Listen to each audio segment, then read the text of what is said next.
Voltamos com o Boa Noite Rio Branco, na sua TV Rio Branco, canal 8 SBT, nesta noite de quarta-feira, 1º de abril de 2015.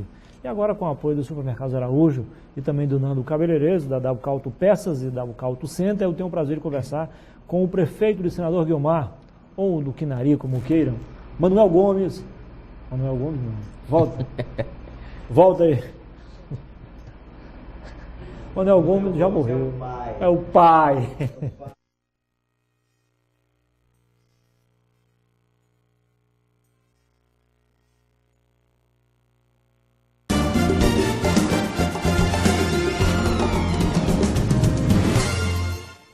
Voltamos com o Boa Noite Rio Branco, na sua TV Rio Branco, canal 8 SBT. Eu tenho o prazer de conversar agora com o apoio do Supermercado Araújo, do Nando Cabeleireiros, também da Double Auto Peças, com o prefeito de Senador Guiomar, ou do Quinari, como queiram, James Gomes, do PSDB. Boa noite, prefeito. Boa noite, Muniz, tudo bem? Seja bem-vindo ao programa. Muito obrigado. É sempre um prazer recebê-lo aqui. Muito obrigado. Prefeito, dizem que o segundo mandato é melhor que o primeiro, né? O segundo é melhor que o primeiro. Está acontecendo com o senhor ou o senhor acha que isso, na verdade, é inverso? Na realidade, tudo depende do cenário, né, econômico. Eu acredito que um primeiro mandato, ele é um pouco mais difícil, né? Você está entrando, você está se adaptando. E um segundo mandato, ele pode se tornar ou tanto mais difícil ou um pouco mais fácil. Tudo vai depender do cenário econômico. Infelizmente, nós estamos passando por um momento de crise nesse segundo mandato, pior do que aquela crise que foi de 2008 e 2009. Mas mesmo assim, graças a Deus, com a organização que nós fizemos no primeiro mandato, eu estou achando que esse segundo mandato está sendo melhor do que o primeiro mandato. Ok. É sempre bom lembrar que o James Gomes, o prefeito James Gomes, é filho do saudoso prefeito Manuel Gomes. Eu digo saudoso porque ele morreu no exercício do mandato. O senhor acompanhou, o senhor não fazia parte da equipe, era ainda muito jovem, mas o senhor acompanhou todos os passos do seu pai no primeiro e no segundo mandato, aliás, desde os tempos ainda de campanha, quando ele enfrentou muitas dificuldades, mas com apoio popular venceu a eleição. Isso, em determinado momento, inspira o senhor a tomar determinadas decisões com base no que o seu pai fez no passado? Sem sombra de dúvida alguma, Muniz. Tanto é que meu pai é o meu maior inspirador na política, né? Manuel Gomes, ele que tinha um coração voltado para as causas sociais, né? Foi um homem que, apesar de ter uma formação, era advogado, mas nunca deixou, né, nada disso envaidecer, sempre tinha essa humildade, tratava tanto um presidente da República como um simples zelador da mesma maneira, da mesma forma, e isso que o credenciou como sendo um dos melhores prefeitos de Senador Guiomar e deixou muita saudade para o povo. E sem sombra de dúvida, meu pai foi o meu maior inspirador. E se hoje eu estou na posição que estou como prefeito da cidade de Senador Guiomar, é por conta do exemplo dele, um exemplo de pessoa, como gestor, né, que ele deixou esse legado para a nossa família. O prefeito, eu sei que o nome do seu pai, até pelo trabalho que fez antes mesmo de ser político, trabalho social que o senhor falou, o nome dele já está gravado na memória da população de Senador Guiomar. Mas existe por parte do poder público algum monumento que leva o nome do prefeito? Olha, acredito que sim, né? Porque se você colocar algum projeto como o carro-chefe, né? Isso. Você colocar algum projeto, e o meu pai, desses trabalhos sociais, uma das coisas que ele colocou como carro-chefe foi, primeiro, habitação. Senador Guiomar nunca tinha visto projeto habitacional, então na época do meu pai que começou os projetos habitacionais. E também a abertura de ramais para ajudar os produtores que viviam ali jogados de inverno, que não passava carro de jeito nenhum, foi também a zona rural. Então esses dois pilares onde credenciou ele tanto na zona rural quanto na zona urbana. Essa parte social na zona urbana e essa parte ajudando o produtor rural na zona rural. Qual é o percentual dos moradores da zona rural? 30%, 40%? Hoje, Senador Guiomar, 40% da nossa população vive na zona rural. Houve um acréscimo, então, na zona urbana. Isso já foi bem menor na zona rural, né? Bem maior, digo.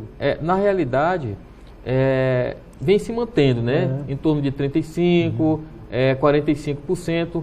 Hoje, pelos dados do IBGE, nós temos aí 40% da nossa população que vive da produção rural, que vive lá mesmo na zona rural. Prefeito, qual a avaliação que o senhor faz do primeiro mandato e agora praticamente a metade desse segundo? Então, Muniz, o primeiro mandato, né, como a gente estava citando, é um mandato que você está se adaptando, né? E hoje, o mandato de um prefeito, você tem basicamente que está cumprindo as leis.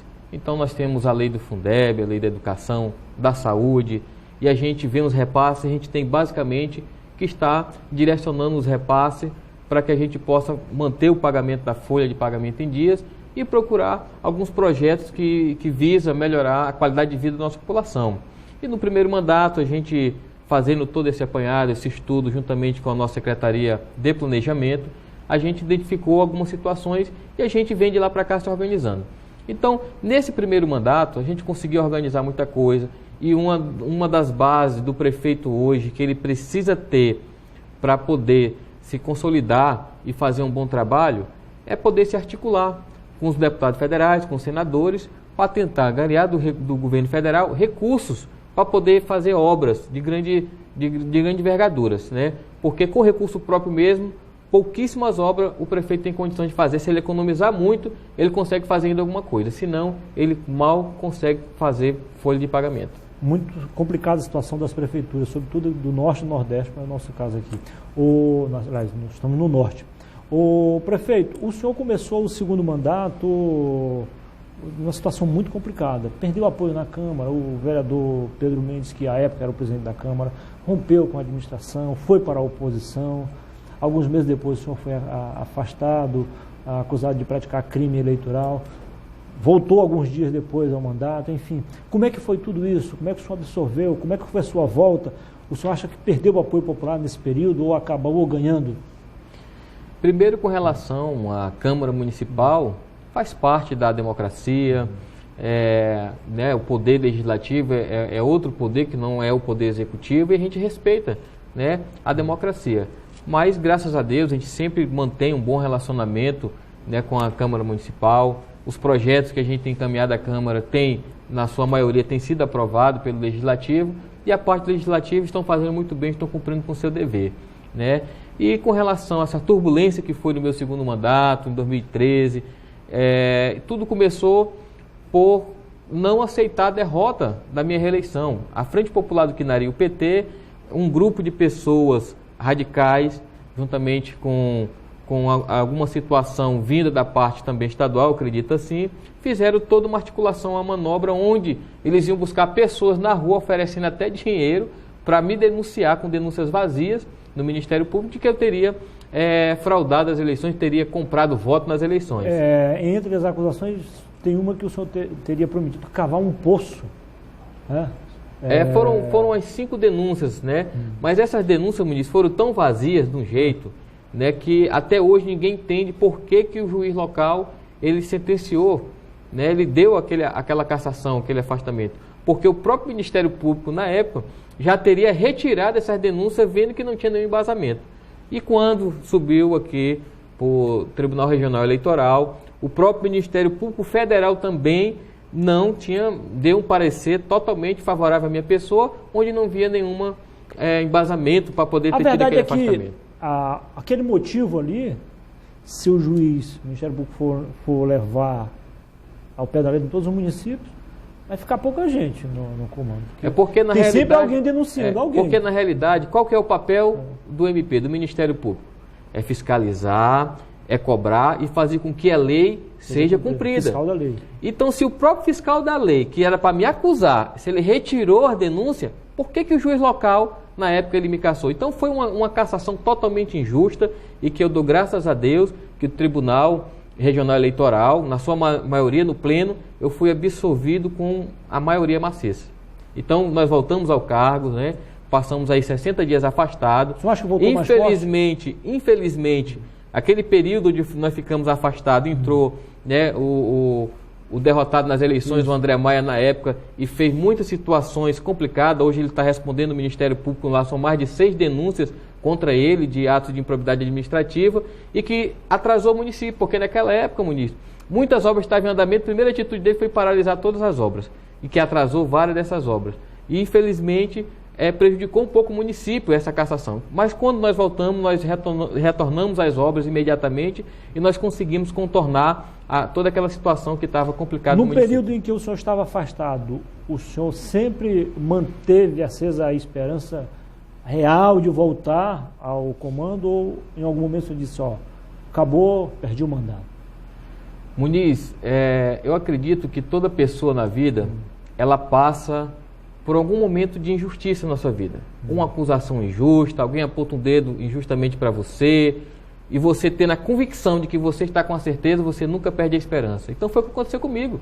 Eu sempre tive esperança que eu iria voltar, porque não seria possível um negócio daquele, onde todos, o próprio acusador meu, que era o Ministério Público na época, falando, dizendo, tinha retirado as denúncias, que aquilo não tinha provas contundentes. Como é que uma pessoa só, um juiz só local, tinha um poder de afastar um prefeito que foi eleito pela maioria dos votos da população, democraticamente? Então não, eu tinha esperança no meu coração que esse erro do doutor, que foi um erro, não vou considerar que foi uma questão pessoal, pode ter sido um erro dele, esse erro ia ser reparado, e graças a Deus foi reparado pelo Tribunal Regional Eleitoral. Eu tinha convicção de que eu iria retornar à prefeitura, onde, claro, a maioria dizia que não tinha mais jeito, mas eu tinha certeza, porque eu tinha certeza da minha inocência.